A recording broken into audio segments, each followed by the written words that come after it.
Bismillahirrahmanirrahim. Assalamualaikum warahmatullahi wabarakatuh. Bapak-bapak dan ibu-ibu yang dirahmati oleh Allah Subhanahu wa Ta'ala, subuh hari ini saya sangat berbahagia, bersyukur kepada Allah Subhanahu wa Ta'ala karena Allah memberikan kesempatan terkhusus kepada saya sendiri untuk berada di tengah-tengah Bapak dan Ibu sekalian.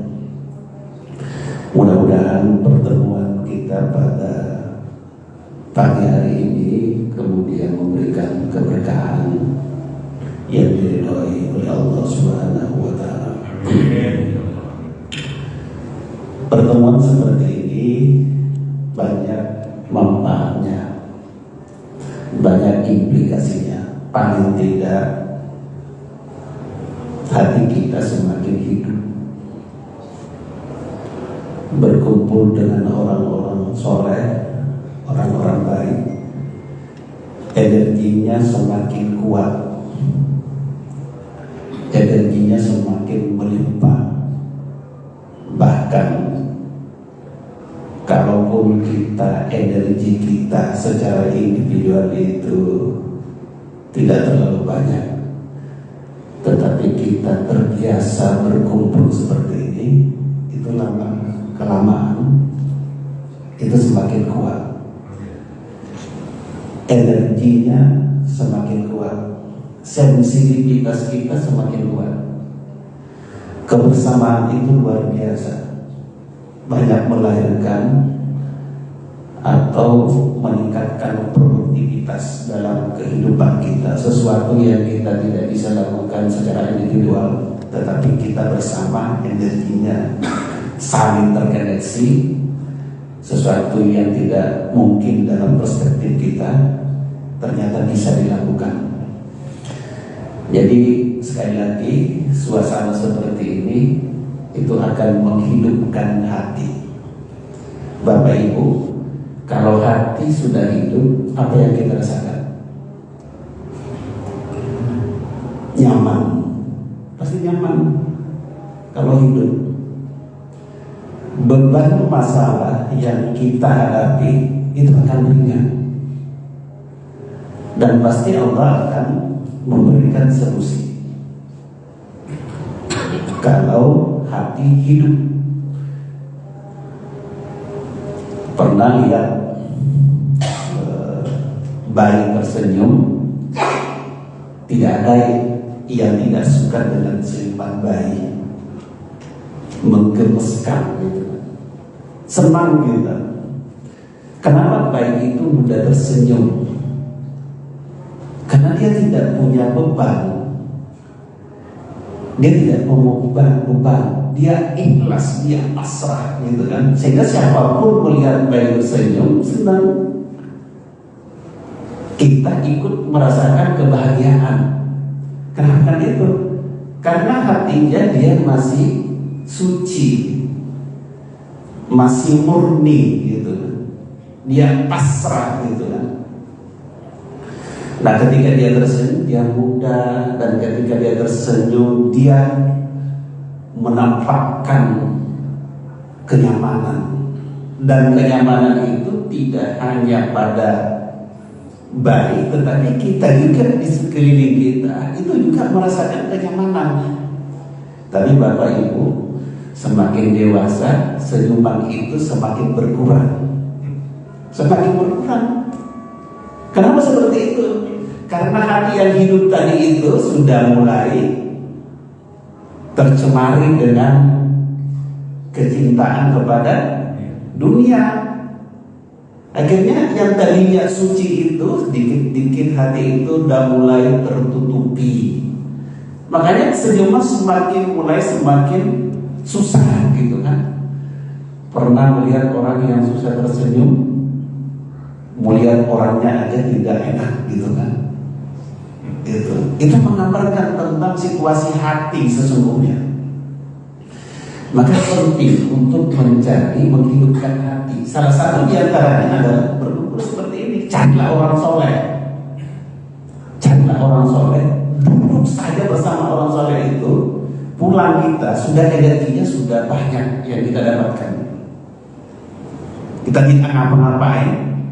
Istilahnya yang sering disebutkan itu, kalau kita berada pada radius yang dekat dengan tukang minyak wangi, pasti juga kita mendapatkan bau wanginya. Ya itu kira-kira gitu. Semakin lama kita, wanginya itu semakin harum gitu kan, masuk menembus jiwa kita gitu kan. Pulang kita dengan membawa kenyamanan, kebahagiaan. Sesungguhnya itulah yang disebut dengan takwa. Taat, judulnya kan tentang pemurnian ketaatan kepada Allah. Kalau kita pemurnian itu sesungguhnya bahasa lain dari ikhlas.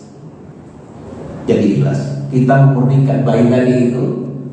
Kenapa dia ketika dia mudah tersenyum? Karena dia adalah sudah murni. Tadi ketika sudah dewasa sudah mulai susah tersenyum karena kemurnian tadi itu tadi sudah tercemari. Semakin dewasa dia, apalagi kalau dia tidak terjaga hatinya, Bapak Ibu, tidak terjaga hatinya, atau tidak diimbangi dengan upaya bagaimana mengembalikan hati itu pada titik kemurnian. Nah itu yang kita lakukan. Maka sekali lagi, jalan seperti ini adalah jalan mengantarkan kita akan istiqomah dalam perjalanan kembali menuju kepada Tuhan. Makanya kalau konsisten istiqomah di jalan seperti ini, insya Allah di penghujung napas kita berharap dihadiahi oleh Allah dengan husnul khatimah. Jadi husnul khatimah itu bukan sesuatu yang tiba-tiba, tetapi itu adalah upaya kita gitu kan. Ikhtiar kita bagaimana melakukan istiqomah dalam jalan yang disyariatkan oleh Allah, yang kemudian di akhir penyu kita dalam ketaatan itu kemudian kita diberikan kehidupan yang baik gitu kan, husnul khatimah. Jadi pemurnian ketaatan itu bahasa lain dari taat. Ketaatan dari kata taat. Taat itu sesungguhnya adalah semakna dengan konsep tentang takwa. Orang bertakwa itu orang taat, patuh dan tunduk. Taat, patuh dan tunduk hanya kepada Allah. Orang yang takwa atau takwa itu melahirkan 3 kualitas. Yaitu orang takwa itu paling tidak melahirkan 3 kualitas. Orang yang bertakwa, orang yang taat, patuh dan tunduk hanya kepada Allah, pasti dia semakin dekat dengan Tuhan. Semakin dekat dengan Tuhan, semakin rapat dengan Tuhan. Ciri orang bertakwa itu semakin rapat, semakin dekat dengan Tuhan. Nah sekarang pertanyaan evaluasi bagi kita. Kita ini kan sudah puluhan tahun kita beribadah kepada Allah, mengabdi kepada Allah gitu.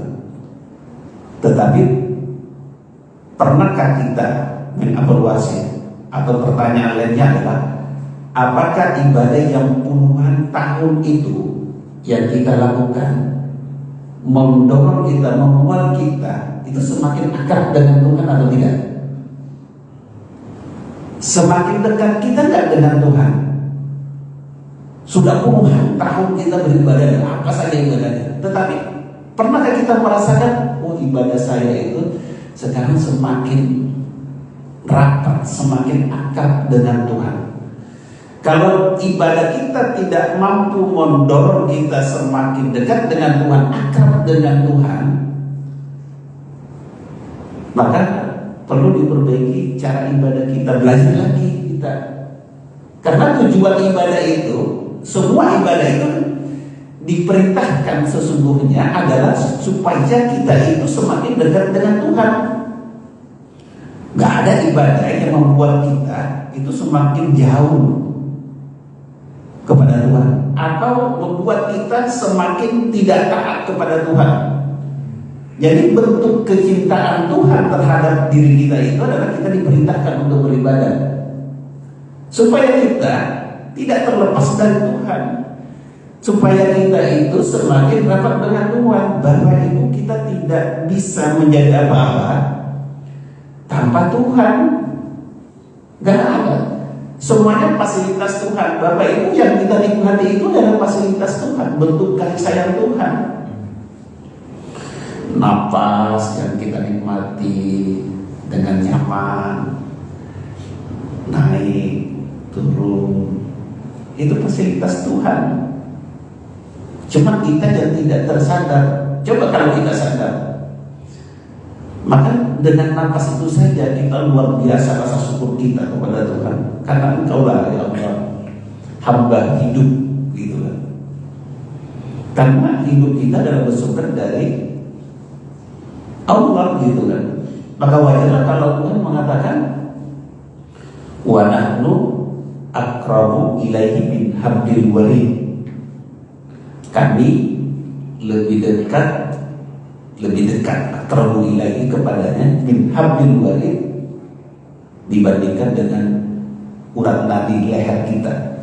Jadi Allah menggambarkan kedekatannya kepada hambanya itu dengan mengumpamakan lebih dekat dari urat nadi.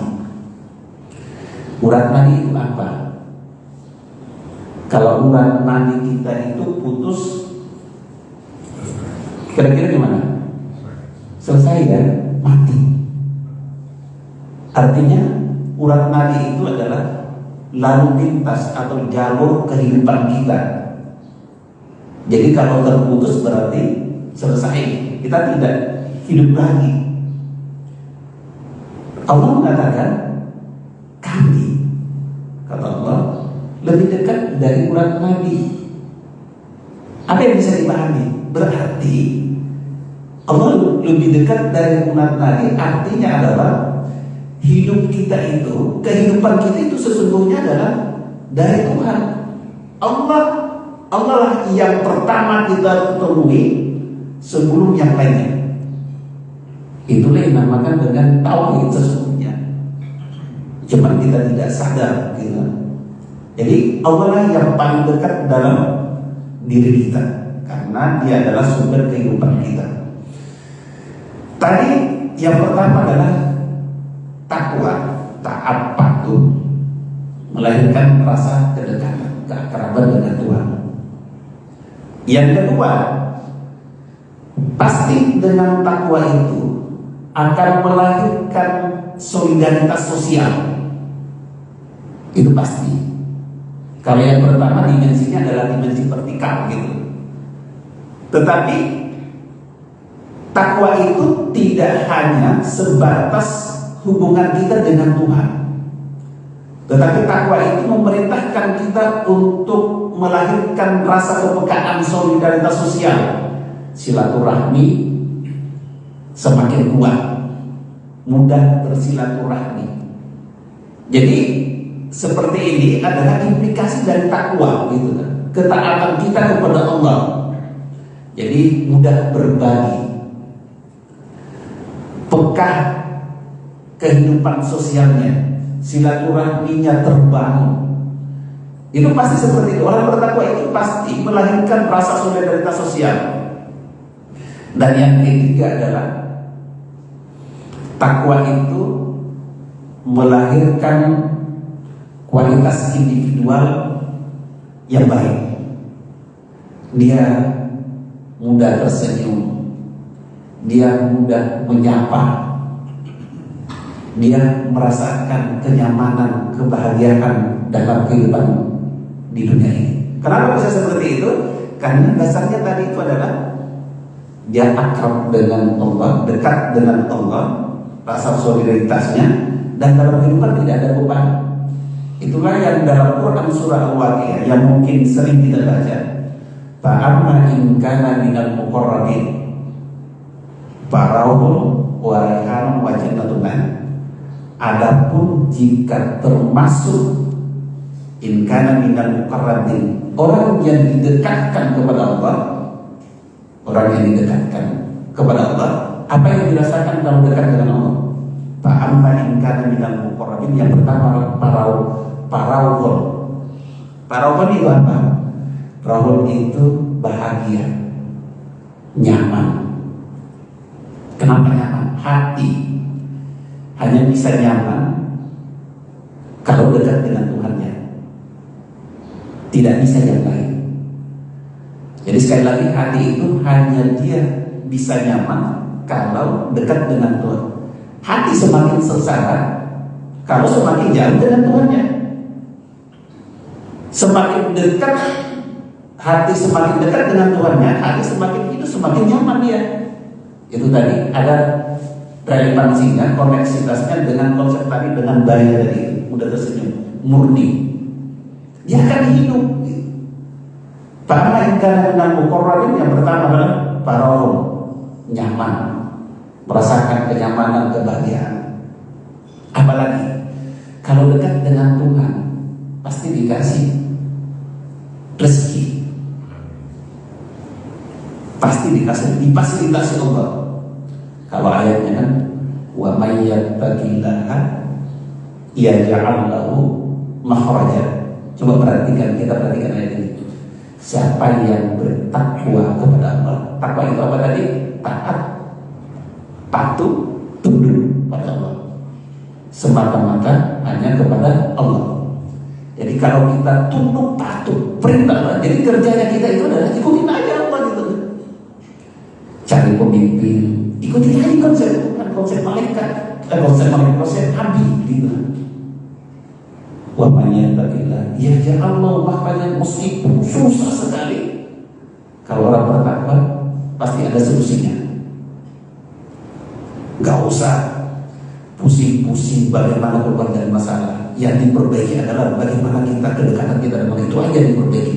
Hati kita dibersihkan, disucikan. Kalau hati hidup disucikan, maka insya Allah akan ada jalan keluarnya. Apapun masalah itu, kembali kepada Allah. Boleh jadi masalah yang kita hadapi itu karena kita semakin jauh dengan Allah. Ada masalah, mungkin masalahnya sama tetapi pendekatannya yang berbeda. Masalahnya sama besarnya, tetapi satu yang tidak ada selesainya, satu yang ada selesainya.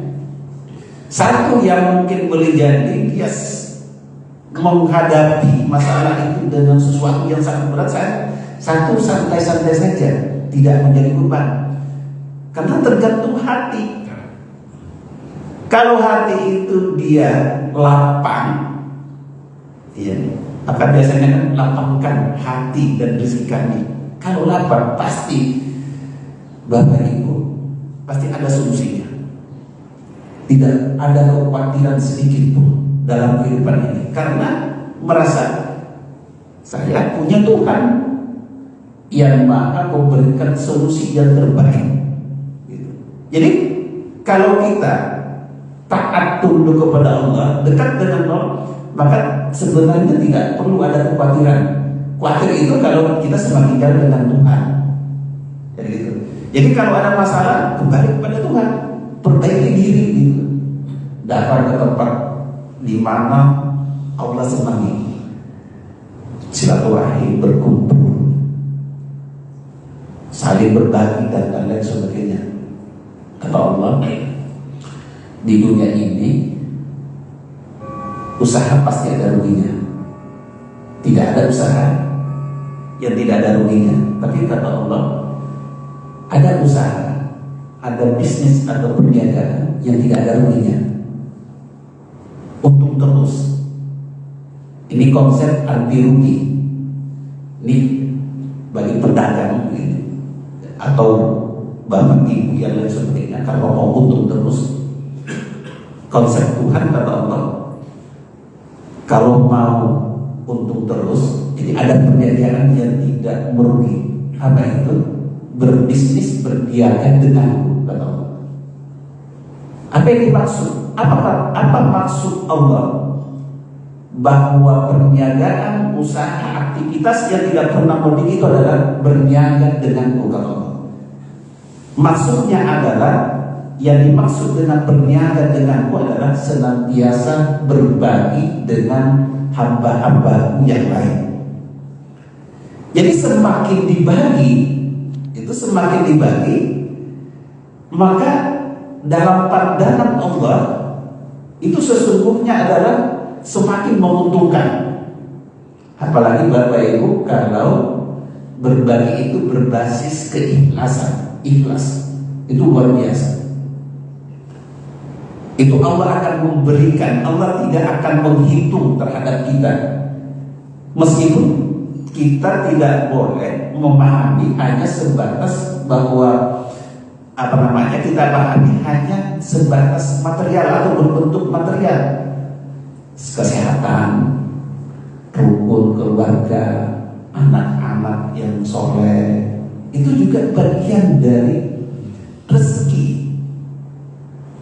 keuntungan yang didapatkan gitu. Jadi itu yang kedua. Wa may yattaqillaha yaj'al lahu makhrajan wa yarzuqhu min haitsu la yahtasib. Nah ini. Jadi tidak hanya memberikan solusi, tetapi Allah memberikan rezeki itu dari arah yang kita tidak sangka-sangka. Kadang-kadang kita kalau berusaha, kita berusaha kan berharap mendapatkan keuntungan dari apa yang kita usahakan. Itu logika kita. Tapi dalam pandangan itu tidak seperti itu. Kadang-kadang kita usaha di sini, ternyata rezeki itu munculnya dari yang lain. Itu justru apa yang kita usahakan dalam pandangan kita itu kemudian tidak mendapatkan keuntungan, tetapi kita mendapatkan keuntungan dari aspek lain. Itu kenapa bisa seperti itu? Karena kita berupaya, itu tadi implikasi dari konsep ketaatan kita kepada Allah. Maka dalam kehidupan kita haruslah kita selalu perhatikan tentang kejujuran, keikhlasan. Maka pemurnian ketaatan kepada Allah itu adalah sangat menentukan terhadap kualitas kita dalam kehidupan kita. Yang tadi saya sebutkan 3 itu, yaitu kualitas keakraban kita dengan Tuhan, rasa solidaritas kita semakin meningkat, silaturahmi kita semakin terjalin, dan yang ketiga adalah kualitas individual kita merasakan kenyamanan. Nah, untuk mendapatkan itu ya tadi harus taat, patuh dan tunduk kepada Allah. Selalu berupaya untuk berada pada jalan ajaran Allah. Kita selalu berupaya. Bapak dan Ibu yang dirahmati Allah, pemurnian ketaatan kepada Allah kita itu kan sesungguhnya adalah tugas kita diutus di muka bumi ini. Wa ma khalaqtul jinna wal insa illa liya'budun. Tidaklah aku ciptakan jin dan manusia illa liya'budun, kecuali mengabdi kepada Allah. Jin dan manusianya diperintahkan untuk mengabdi. Kenapa bukan yang lain? Kenapa bukan malaikat? Karena jin dan manusia itu adalah memang diberikan potensi untuk mengenal Tuhan. Makanya 2 jenis ini, komunitas ini yang diberitakan, yang lainnya tidak.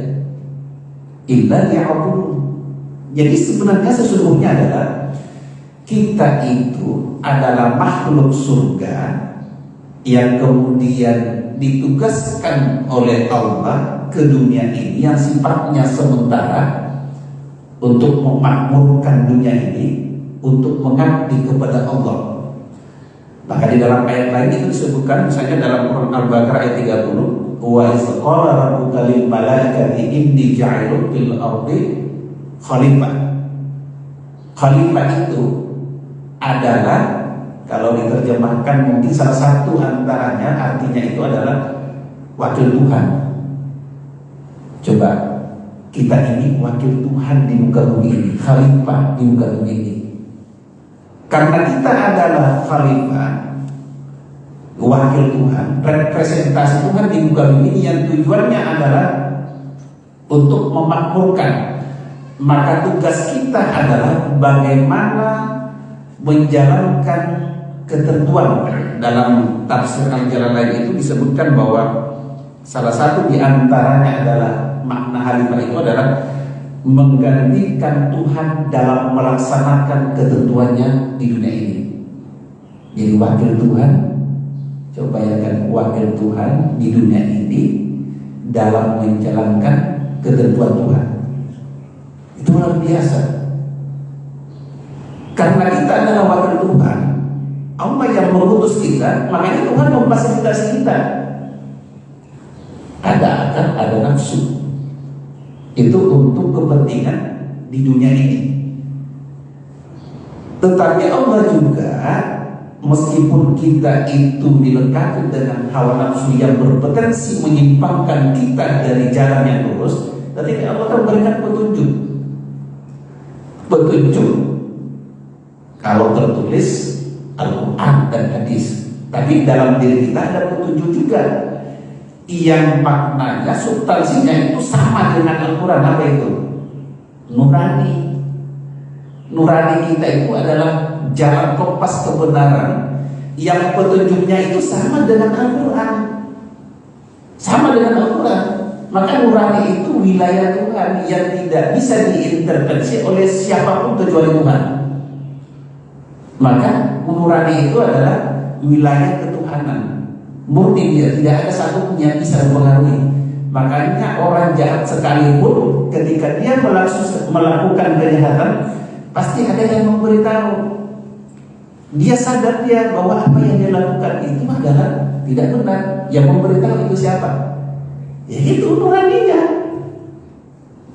Nuraninya yang beritahu, oh sahabat. Tapi kenapa tetap dilakukan perbuatan itu? Karena kekuatan nafsunya lebih dominan, ditambah dengan akalnya. Kalau akal koalisi dengan nafsu, jadi itu perbuatan gitu. Orang anggota DPR itu korupsi,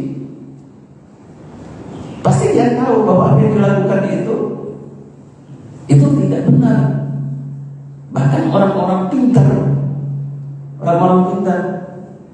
bahkan akalnya yang cemerlang, tetapi karena tidak sensitivitas nuraninya itu tidak kuat, gitu kan. Dominasi akal dan nafsu itu yang lebih dominan, sehingga itu tadi kezaliman dijalankan. Nah, itu pentingnya dalam kehidupan kita mendengarkan suara nurani kita, karena itu adalah jalan keselamatan kita. Maka sering-seringlah Bapak Ibu mendengarkan nuraninya dan ikuti itu. Meskipun dalam pandangan kita, keterbatasan akal kita, oh ini tidak menguntungkan, tetapi itu adalah sebenarnya suara keselamatan yang menyelamatkan kita dari segala perbuatan yang tidak baik. Saya kira itu ya, cukup ya.